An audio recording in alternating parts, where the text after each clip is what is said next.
Assalamualaikum warahmatullahi wabarakatuh. Masih bersama kami di channel YouTube Singa Buana Putih Channel. Jadi kami di sini akan menguak misteri tentang keris yang bisa berdiri sendiri.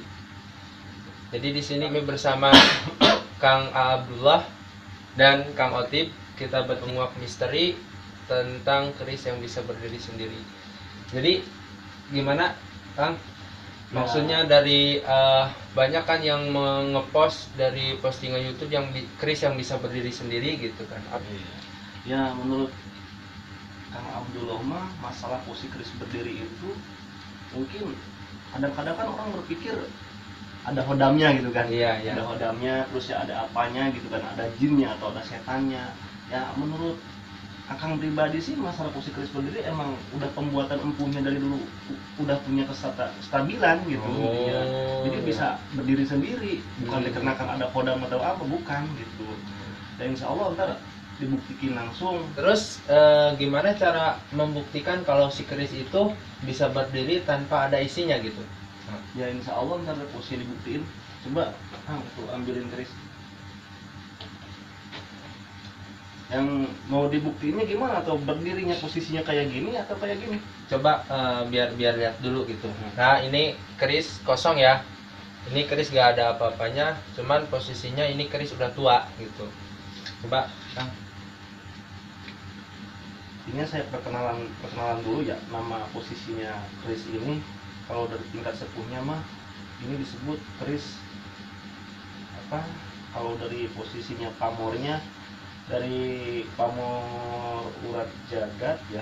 Urat jagat. Ya, terus disebut keris kalacakra. Kalau ya, langsung aja kita pembuktian.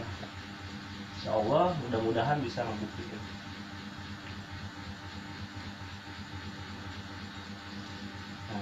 Terus satu emang pembuktian kayak gini, jadi udah bener-bener dirancang khusus sama empu-empunya zaman dahulu itu ya, emang udah kayak gini gitu kan.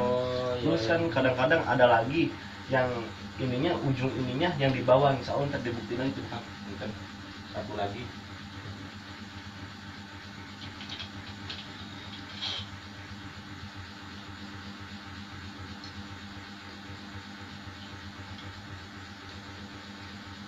Emang memperdirikan keris ini harus punya khusus ya, latihan dulu, bukan ada hodam latihan lah.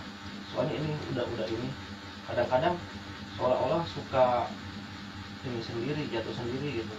Harus benar-benar butuh khusus latihan. Kadang-kadang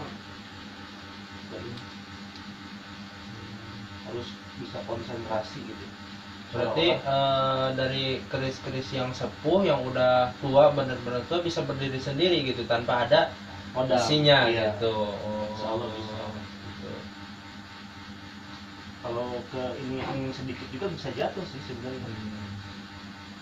Jadi ternyata keris yang bisa berdiri sendiri itu keris-keris yang udah tua, yang dari dulu udah ada gitu kan. Udah ada gitu. Ya memang harus punya latihan khusus, terus rutin lah latihan kayak gini mah, bukan adanya hodam atau jirisan setan atau jin gitu kan. Ini juga baru belajar ya gitu kan, soalnya kan ini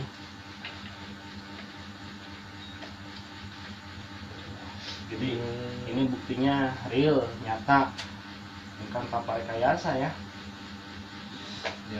Dari zaman dulu kan ada zaman kerajaan, dari posisi Majapahit terus turun negara sampai lah sekarang gitu kan. Nah, jadi di suatu zaman dahulu itu banyak orang-orang yang istilahnya membikin keris, kalau disebut sekarang mah empu gitu.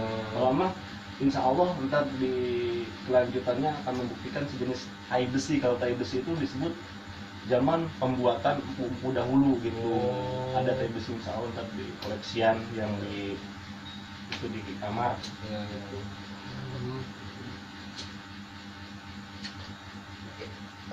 Gini nih, yang namanya keris-keris tua gitu. Jadi bisa berdiri sendiri. Jadi bukan bisa berdiri sendiri, tetap berdirinya sama kita gitu. Cuman dari tingkat ketuaan si keris gitu. Jadi mempunyai gaya gravitasi, jadi sehingga keris itu bisa berdiri gitu kan. Jadi bukan ada isinya atau apa, emang ada jinnya nggak ada. Iya, enggak. Jadi semua keris juga bisa, cuman tinggal ketentuan dari tingkat keseimbangan dan tingkat kesepuhan. Jadi kalau udah sepuh, insya Allah bisa berdiri sendiri gitu. Ya, bisanya diberdiriin, bukan bisa berdiri sendiri, tapi diberdiriin gitu kan. Keris itu mempunyai pamor-pamor tersendiri lah ya gitu. Ada yang pamor ini kayak gitu. Tapi sekarang belum bisa menjelaskan, insya Allah dijelaskan satu persatu. Kalau dijelaskan satu persatu kan banyak di keris, bakalan posisinya kelar-kelar gitu kan. Nah, satu contoh lagi, zaman golok sepuh, Kang lihat kan golok sepuh itu tuh. Nah, ini kalau dari posisinya saya bilang Mas, sepengetahuan saya ini golok Taji Malela. Nah, Taji Malela mungkin kalau disebutkan mitosnya banyak lah, pelapakannya banyak. Ya satu golok contohnya kayak gini, jadi mempunyai pamor tersendiri golok sepuh itu, nggak kayak posisinya golok biasa lah gitu. Jadi sekian, jadi kita udah melakukan pembuktian dari keris yang bisa berdiri. Jadi sekali lagi, yang namanya keris yang bisa berdiri sendiri itu gak ada. Cuman adanya keris yang sepuh, yang udah tua itu bisa berdiri. Cuman berdirinya kita sendiri yang bisa memberdirikannya gitu. Bukan kerisnya bisa berdiri kalau ada hodam gitu, bukan. Jadi tingkat kesepuhan dari keris ini bisa berdiri kalau kita bisa konsentrasi dalam memberdirikannya gitu. Terus banyak latihan lah. Nah gitu. Jadi sekian dari kami dari channel Singa Buana Putih. Dukung channel ini biar lebih semangat lagi membuat videonya yang lebih baru lagi, yang lebih keren lagi gitu kan, yang lebih menegangkan lagi. Dan di sini juga belum selesai, masih banyak keris-keris yang belum kita ketahui tentang sejarahnya atau apanya gitu. Makanya klik like, komen dan subscribe, dan jangan lupa juga klik tombol loncengnya di sana biar nggak ketinggalan tentang video-video tentang sejarah-sejarah tentang zaman dulu, keris-keris zaman dulu gitu kan. Oke, assalamualaikum warahmatullahi wabarakatuh.